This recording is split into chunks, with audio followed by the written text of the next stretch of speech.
Әлемдегі сіз білмейтін құпиялар, тың деректер мен қызықты ақпарат. Ғаламатта Арай Райспен.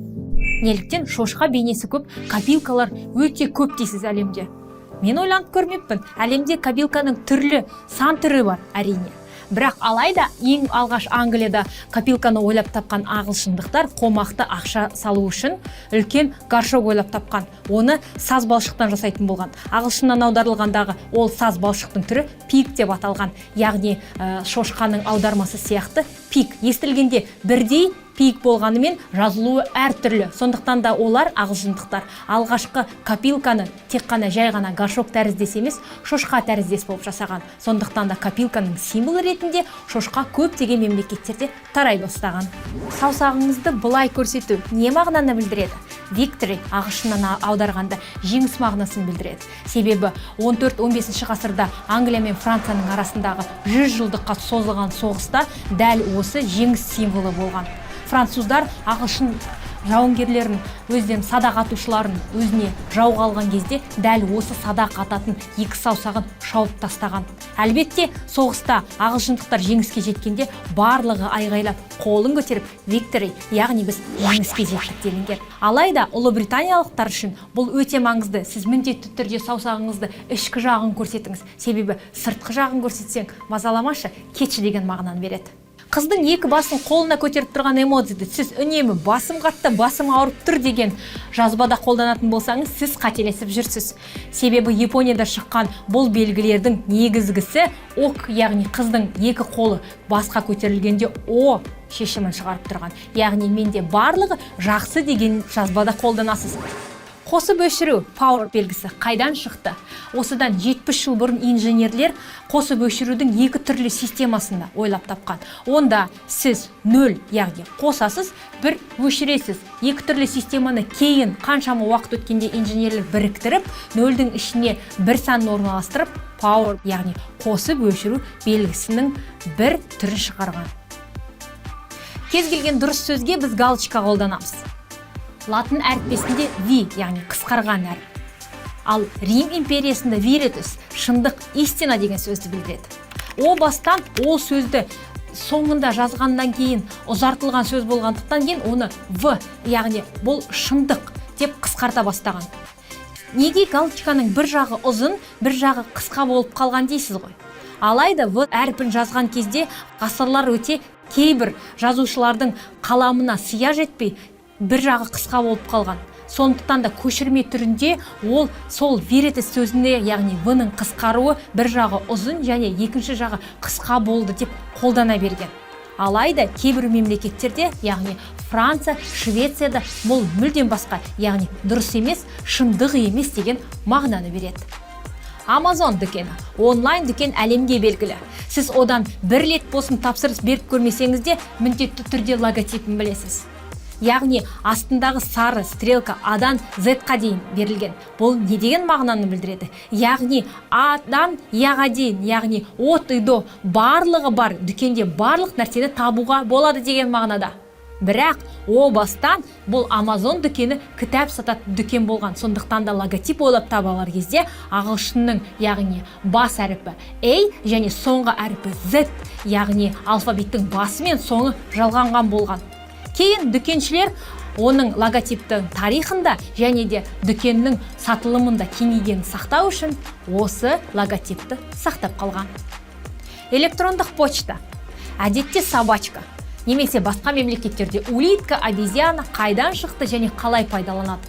Көбінің айту бойынша пернетақтада собачканың бір ұшы ұзындау болғандықтан кейін оның иттің құйрығына ұқсайды деп собачка деседі. Бірақ сіз қателесесіз. Себебі бұл белгі 500 жыл бұрын тіпті әлеуметтік желі мен интернет, компьютер болмағанда қолданысқа ие болған. Испаниядағы таразы, яғни арроба белгісі болған. Кез келген килограмм мен доллармен есептеген кезде осы белгіні қысқа жазу үшін А әріпін қолданысқа енгізген, яғни собачка белгісі дәл осы жерден шықты деседі. Хэштег. Әлеуметтік желіде жиі қолданасыз, бірақ қайдан шыққанын білмейсіз. Егер сізге ақпарат қызық болса, лайк басып, комментарий қалдырып өтіңіз. Хэштегтің қайдан шыққанын мен сізге айтып берейін. Дәрігерлер бұрында әлеуметтік желі болмай тұрып, өзінің науқастарына рецепт жазған кезінде ең сөздің соңында кубдео, яғни сізді Құдай қолдасын деп жазған, латын қарпінен аударғанда. Кейін осыны қысқартып хэштег белгісін қоя бастаған. Американдықтар болса 20-шы жылда кез келген санның соңында хэштег жазып қолданған, яғни бізді Құдай қолдасын деген мағынада. Кез келген медициналық мекемеде осы белгіні жиі көресіз. Құтты мен жылан. Ол қандай мағынаны білдіреді және не үшін керек? Әлбетте сіз ойланып көрмедіңіз, бірақ мен мағынасын ашып өтейін. Ежелгі Грецияның денсаулық құдайы Гигея болған. Оның барлық автопортреттері мен суреттерінде жалпы Гигеяның жыланды құттымен тамақтандырып отырғанын білесіз. Және де медицинадағы гигиена сөзі осы құдайдың Гигея сөзінен шыққан деседі. Клавиатура, пернетақта неліктен алфавиттен басталмайды? О бастан печаттық машинаны ойлап тапқан кезде алфавиттің басынан соңына дейін орналастырған. Алайда көп қолданатын әріптер жазылып, аса көп қолданбайтын әріптердің жазылмауының арқасында машинканың бір бөлігі қайта-қайта істен шыға берген деседі. Жақында қызық бір нұсқа шықты.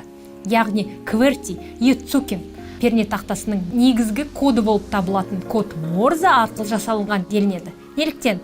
Кверти, яғни ецукин, ол пернетақтамыздың сол жақ бөлігінде орналасқан басты әріптер. Неліктен алфавиттен басталмайды?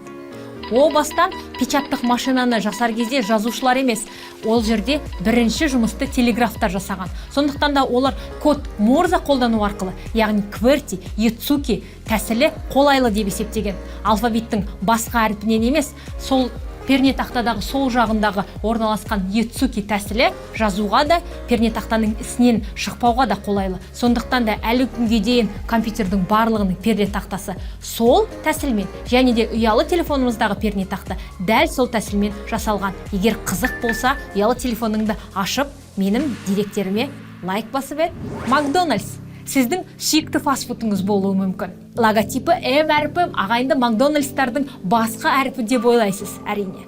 Алайда ағылшыннан аударғанда The Golden Arches, яғни золотая арка деген мағынаны білдіреді.